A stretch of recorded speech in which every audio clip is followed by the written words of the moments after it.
welcome back to RamZland. Today I want to show you how to build your own climbing ball illusion. Check this out. The climbing ball illusion is interesting. When it's spinning in one direction, it appears that the ball seems to be falling down, but when it spins in the opposite direction, it appears that the ball is climbing up. What makes it seem as though the ball is falling or climbing?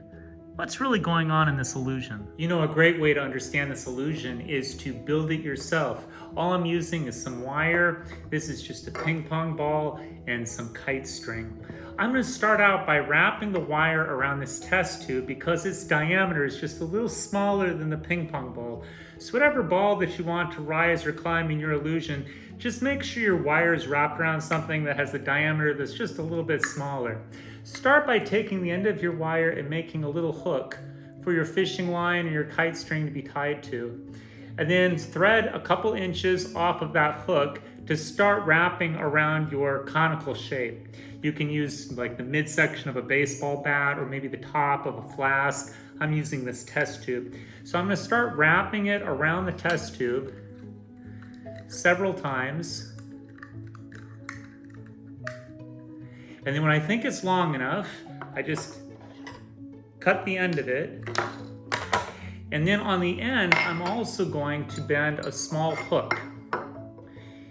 And you can put a little bead through the hook on the end of it, or a little piece of candy, whatever you want.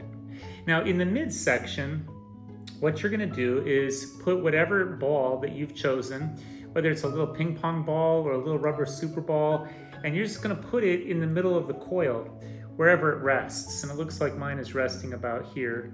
And then you might straighten out your coil a little bit. You can also, if your ball doesn't stay right where you want it, you can just tighten the curvature of your spring a little bit so it stays right where you want it. Once the ball is positioned in the spring where you want it, tie some kite string to the end, and then turn the string with your fingers, and you'll see the illusion start to take place. When the spring turns in one direction, it seems like the ball is climbing, but when the ball is spun in the opposite direction, it seems like it's falling. Now you know that since you built the illusion, that the ball is staying exactly in the same place whether you spin it or not. The ball really isn't going up or down. But there's something about this illusion that when we look at the spring turn around the ball, it appears that the ball is either going up or it appears like the ball is going down. What is it that makes our mind think that the ball is rising or falling? What's really causing this illusion to take place? So what creates this illusion is called the Gestalt completion effect. And the Gestalt principle has several laws, and one of them is called the law of continuity. And it states when objects fall on a curved path, they seem more related. So when you see the curved path of this spring next to the curve of the ball, they seem related to each other, as the one dictates the path of the other, even though you know that the ball isn't moving at all. Since it's surrounded by a curved metal spring that's turning, it seems as though the ball is moving with it, either up or moving down, when you know that that's just an illusion. The ball is really staying completely still. But our mind kind of fills in the gaps, and that's what Gestalt perception theory is all about. How we perceive what we see, whether it's what we really see or not. Here's another example of the Gestalt completion effect.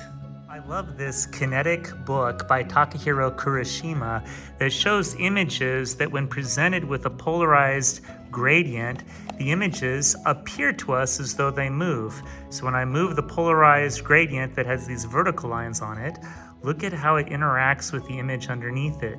It appears as though the image is moving, even though I know it's not. Isn't that amazing? And if I move it in the opposite direction, just like our spinner, it seems to move in the opposite direction.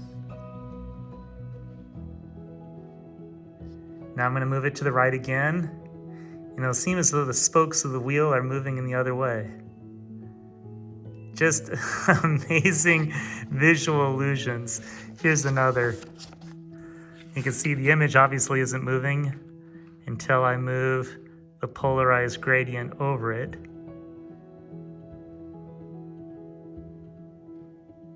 Isn't that awesome? Now if I move it to the right, it'll turn in the opposite direction.